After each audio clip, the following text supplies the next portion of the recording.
So what did you like about that book? Oh, I loved it. She loved it. It was so... It wasn't just well written. I came to my mum with a comment about the way she wrote the Scottish accent from the English perspective. It was brilliant.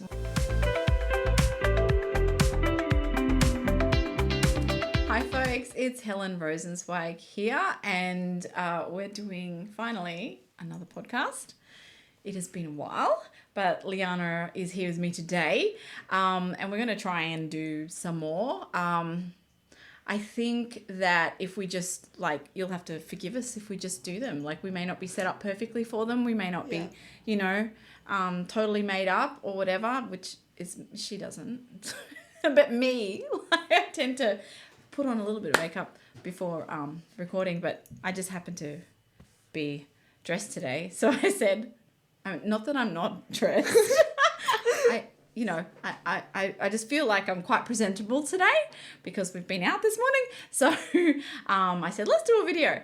So, we've had a very busy few months. Yeah. Since April, really. We were away in April for a bit, but my husband Thomas has been to South Australia 3 times between April and July, just helping his dad transition into aged care, because that's what we do at this age. We are very much in the sandwich generation. So, both of us having to just help our elderly parents transitioning and moving in. My father-in-law is happily settled into his aged care home, so that's really good. So that's sorted out now, and then we had a very busy August. We've had not Liana's Deb balls, but Zanae's Deb balls. Yeah. She had 2, and then we had my mum's 80th birthday. That was in August, and then at the same time, my mother got unwell and ended up in hospital just after her party, and then my sister was also in hospital at the same time and she couldn't actually make it to the party, so it was all a bit just much. Yeah. Yes, but it's been good, with getting things sorted out that had to be done. We've been away a little bit, and we had another addition to the family. She's actually here. I don't know if you can see it because our video thingy is frozen. This is Vida. And she came to us in June. Now, she was already 16 months old when we got her. And you just love cuddles, don't you? We've been out all morning, so she's very just please cuddle me. But she's a Havanese. Please give me a comment below if you know what a Havanese is. It is not a mixed breed thing like the Cavoodle sort of thing. She is a breed all of her own, Havanese, and she's the first Havanese we've owned. We have typically, for a long time, had Maltese dogs, and she actually quite looks like a Maltese in many ways, but she's not. And you know why? She doesn't bark, so you know she's not Maltese. She very rarely barks. It's quite... Anyway, so she's been a lovely addition to our home. So, Liana and I are going to talk about just some books that we've been reading. We won't be, doing full in-depth reviews on them. We just wanted to get things going again by talking about what we have been reading, what's been good. Yeah. So, Liana, she keeps a log. She's very much like her auntie. It was Auntie's idea. Right, okay. So she's followed in Auntie's footsteps. Auntie Jessica Wakefield, the author, just so you know. Who's still recovering from her bacterial pneumonia. So how many books have you read so far this year? This year, 69. 69, yep. Yeah. And how does that compare to, last year? I got my number somewhere, but I usually read about 100 books a year. Okay, yep. So a little bit behind this year, but that's fine. Yep. Well, you're in year 9 now. You've got other assignments and things, more workload to do. Okay. So what do you want to talk about first? She's read a lot more than I have. Yeah. Well, I've met many new authors in the past 2 months, to say. First one being my auntie's favourite author, or one of her absolute favourites, Denise Hunter. Mm-hmm. Contemporary romance author. I don't have any of the books here with me that I've read, but I do have the next two that I plan to read, which is the last two in a series. A Nantucket love story, the Nantucket series. Yeah. Yeah. I've read the first two, and I've got to read these next two, which will be good. So you are in agreement with Auntie? You like Denise I love Hunters? it. Yeah. Okay. An interesting thing though is that we both love them, but within the series, our favorite ones are opposite. Okay. So my favorite's her least favorite, and her least favorite's my favorite, but we both love it. So I guess that shows there's different things in there, you know? Yeah. And I read Jess's favorite of hers, which is Sweetwater Gap. So that was the first one I read too. Yeah, so Jess absolutely loves that book. I think that was a catalyst for her in her life, projecting her into writing what she writes now, really. And I've read Sweetwater Gap because Jess was very much like, you've got to read Denise It was a good book. Yeah, so I liked it. It was good. I don't have the same passion for it that Jess and... See, she wants her cuddles. She's got to have her cuddles. She jumped on my book. Yeah, she's very much, please cuddle me. Okay, and lick me. Licking, not so fabulous. No. Sit down. Sit down. Okay, so that's great. And then, so what else is a new to you author that... So Denise Hunter's been around for ages. I'm sure if you're reading Christian fiction, you already know about her. And there's also been... I've read another bigger author in historical, Julie Klassen. Yes. I read my first one of hers. Yeah. I really loved it. I did. I have a slight problem with an element of the ending. So not the ending itself, just an element in there. It just I feel like it could have been done better. But other than that, it's a really good book. I'd recommend So that's the one that you've read of hers? Yeah, the Painter's Daughter. Okay, so you haven't read any others yet. Which was recommended to me by a friend, Haley. Haley's Book Corner. You have to go follow her on, is that what it's called? Yeah. Haley's Book Corner on Instagram. She has her own Instagram. Yeah. She loves Christian fiction as well. And she's a friend of ours. So she recommended Julie Klassen. Now, Julie Klassen is Regency romance. Yes. Is her genre. I have read Julie Klassen before. It's quite good. Yep.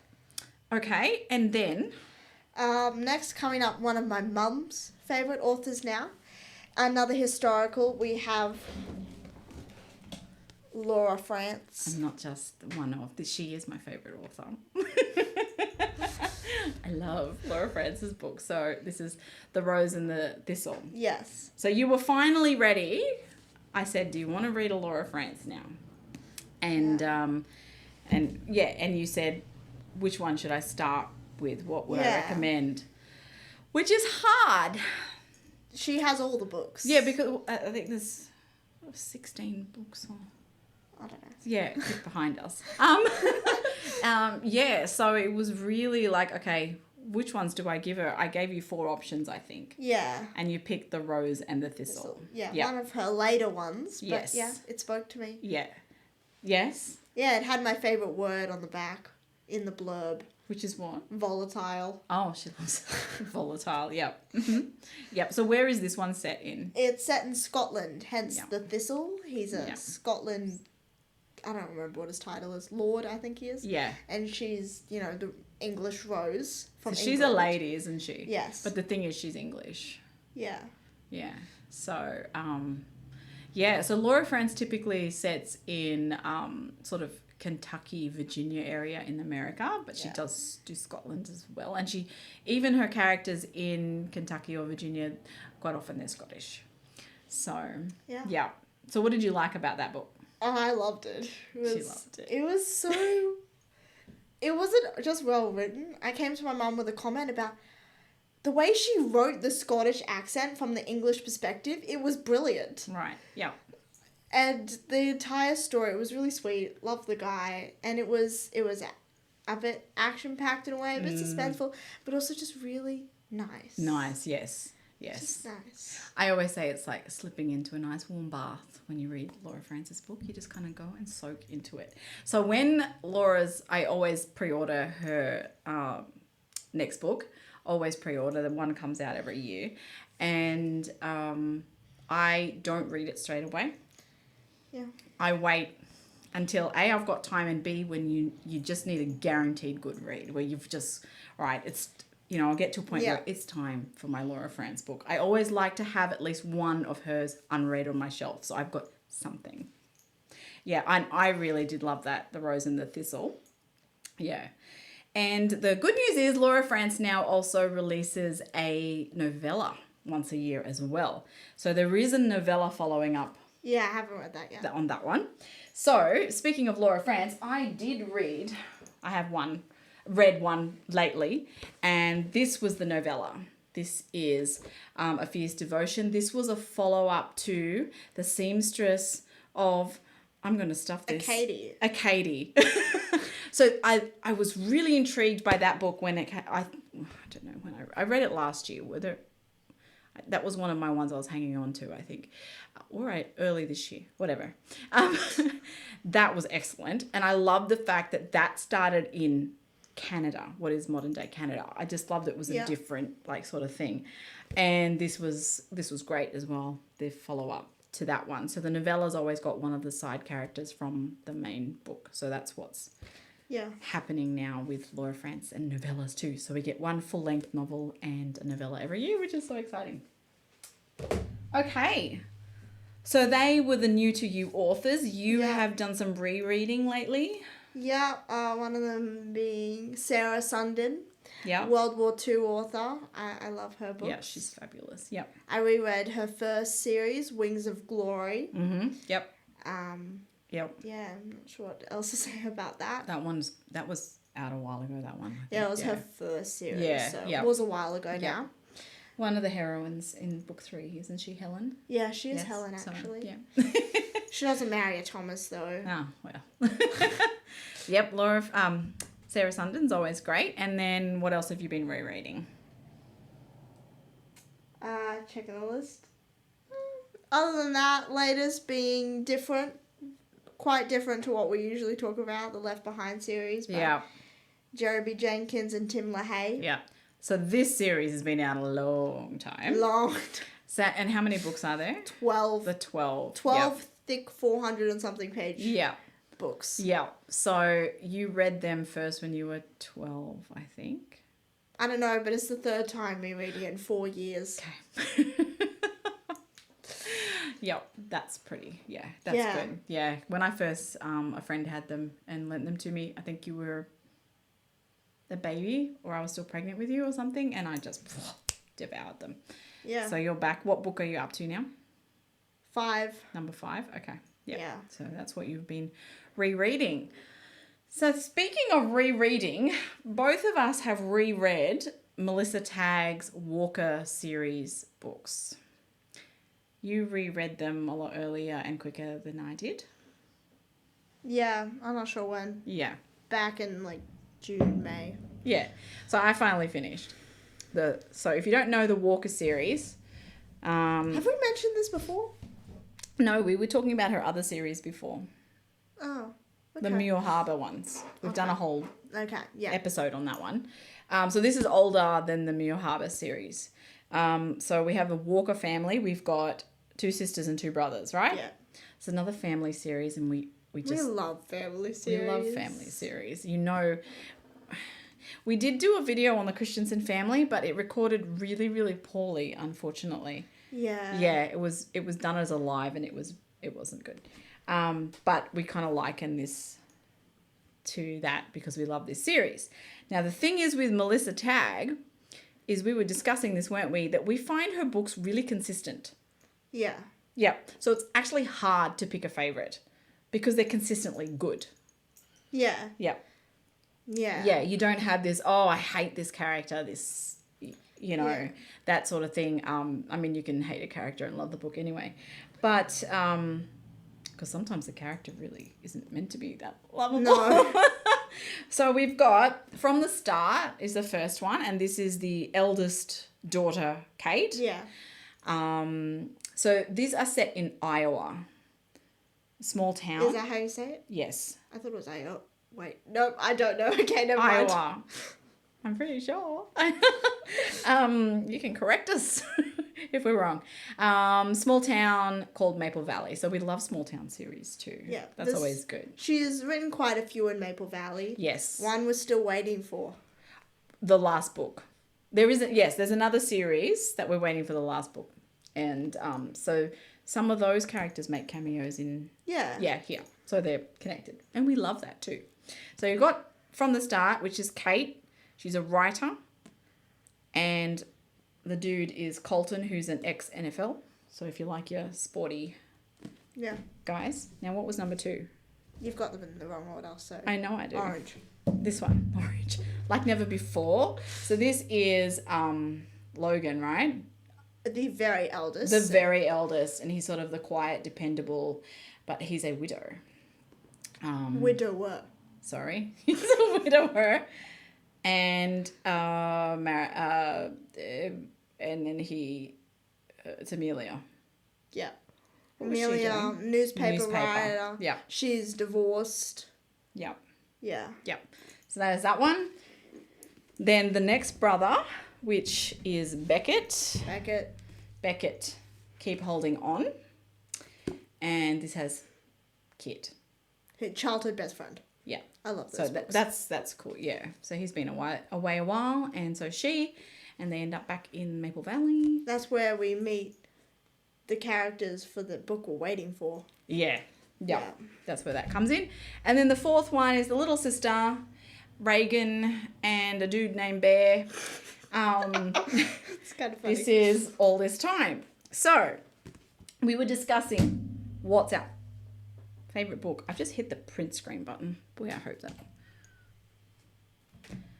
So Liana and I have been discussing, okay, what's our favorite book out of the series? Yeah. And then who our favorite characters are. Which, for some cases, is different. Yes, favorite book, but not your favorite character. It's weird. Yeah, okay. So tell me, favorite book. I've always said my favorite book was the third one, Keep Holding On, with Beckett and Kit. Yeah. I can't tell you why. Okay, yeah. I find I pick my favorites before I read the series. Right. So I read the blurb, I see what the story's about, go, oh, I want to read that. Okay, And then it just ends up my favorite anyway. Okay. It happens with a lot of series. I like that one because, like, childhood best friends, there's a little bit of wedding drama. That's left someone at the altar years ago. Yeah. That's quite cute, that one. Yeah. Yep. And I'm struggling to tell you what my favorite one, isn't it? My favorite Honestly, book. I think I was. My favorite only wins by, like, the tiniest bit anyway. As we said, Melissa Tagg's really consistent. We love the books. So, mine was... I think I'm going to stick with Logan and Amelia, the second book. I think that was my least favorite, so that's interesting. It's my least favorite cover. That's for sure. It's my least favorite cover. But, I think because I just liked Logan being that quiet, steady, dependable. Oh, yeah, but I did like when he came out of his shell at the end. Yeah. I always thought it was funny, him being shy the whole time, and then when he decided what he wanted, and he went after it was pretty funny. Well, I think maybe Dad's a bit like that. Maybe that's why I like it so much. Okay, I can get that. Because quiet, dependable, sensible. Yeah. Doesn't make a fuss over things, but Dad came after me when he wanted me. Yeah. So I'm going to stick with that because Liana assumed I would have my favourite as Kate and Colton, the NFL player. It just kind of seemed like it fit your other favourites. I suppose, but I've just found Kate a little... Pathetic. just in a little area. I think that's why, but I really like Colton. Yeah. That could also be my favourite book. But the last one could also be my favourite book, so who knows? The last one is the most exciting. Yeah. So the last book, which is Reagan and Bear. I don't like Reagan. I don't like Reagan either. I think because I just don't identify with her. Neither. I really don't. But it was a good book. It's a good book because it's quite exciting. There's a lot going on there. You can't put the book down. No. Yeah. And Bear is... okay. doesn't make my heart stop or anything, but yeah, no, they're great together. Yeah. They're great together. Yeah. And the book is just great anyway, even if they're not my favorite characters. Yeah. So, yeah, that was that Melissa Tagg series. So we're big Melissa Tagg fans here. And the other thing I just wanted, was there anything else we wanted to talk about with Melissa Tagg? I don't think so. No, I don't think so. We're waiting for that third book from the, what is that series called? Maple Valley series. That's the Maple Valley series. Yeah. This is the Walker series because that's the family name, but it's still set in Maple Valley. Yeah. Okay. So the other thing I wanted to mention was there was one other book that I have didn't read. I listened to it. Now, you'll know my previous podcast was about... Blimey, I can't think about it. I can't think the title. Was it the Britney Spears? No. The last one was... hang on. It's got Rebecca St. James and Cubby Fink. It was about them. Lasting Ever. So... Was it Lasting Ever After? No, just Lasting Ever. Oh, okay. Yep. So, yeah, that was my last video that I had read that book. Now, I just happened to see on Spotify, I didn't even really know about this. And I just, sorry, this will play. No, I want it like this. Because I was listening to it on Spotify. So, Behind the Lights. Now, this is Helen Smallbones, I guess, like, what do they call it? It's not exactly in... Well, it's called Behind the Lights, The Extraordinary Adventure of a Mum and Her Family. So it's written by Helen and narrated by Helen. And it's about the history of the family. So if you remember Rebecca St. James, the Christian singer, the music artist. And then she's got two of her brothers, because there's 7 kids in total, are for King and Country. So it's quite a remarkable story, and it's really great to hear it from the mum's perspective. And I think it's a real encouragement for mums. I loved listening to it, and it's just on Spotify. So if you have a Spotify subscription, yeah, go and give it a listen. I think it's just really encouraging because Helen was... She wasn't in the limelight herself, and she's just fostering her kids' gifts and dealing with a lot of challenging situations that God put them in, but that's because he was positioning them. And learning about how each one found and developed their gifts within their family unit, because they very much operated together as a family unit in a very non-conventional way, because they were on the road a lot, they were homeschooled, they'd picked up from Australia and moved to America, and it's really fantastic. It's really encouraging for mums. There's a lot of good things you can pick up from that book, and besides the fact that it's just really interesting. So that's the other book that I've read. Except for Burke and Wills. Burke and Wills by Peter Fitzsimmons. I'm not sure. Fitzsimmons. This is Burke and Wills is our Aussie explorers from the 1800s. And the reason Thomas and I were listening to it is because it's interesting for Thomas. We were driving 17 hours from South Australia. Yeah. Not you. You weren't Not with us me. on this trip, but after, Thomas had to go down and pack up his dad's house. Then Matthew and I flew down to meet him and help him drive back. So, yeah, we were listening to that because it's 24 hours of listening. We haven't finished it. Still haven't? No, we haven't. We've got 5 hours left. I don't know. They're already dead. There's still 5 hours left in the book. But anyway, it's interesting. From an Australian history point of view, it's interesting. And look, and I'm happy to listen to that. My husband finds it interesting and it helps us drive and get through that trip. You make it sound so exciting. I know, but it is interesting, but it's just long. Yeah. It's a big and it's long, but it is very interesting and insane. The expedition was insane, okay? It should never have gone ahead, particularly the way they did it. Anyway, it's a tragic story in Australian history. So that's really all. So we've covered Vita, we've covered what we've been reading. We are about to read, we'll be reading Jessica Wakefield, my sister. Yeah. Her latest book. We're going to read that one shortly and share about that one. So that's exciting because I know Jess was working on that for years. If you think, authors tend to, some books have been in the pipeline for years before you see them. And this one is one of them. And I'm about to start a new Canadian author. Oh, yeah. Yes. I looked at that. So we are going to share those when we get to them. And yeah. So that's it. I'll give you a list of the books we've talked about in the show notes with links if you're interested in any of them. Let us know if you are also big fans of any of these authors. And we will catch you in the next episode, which hopefully won't be too far away. Okay.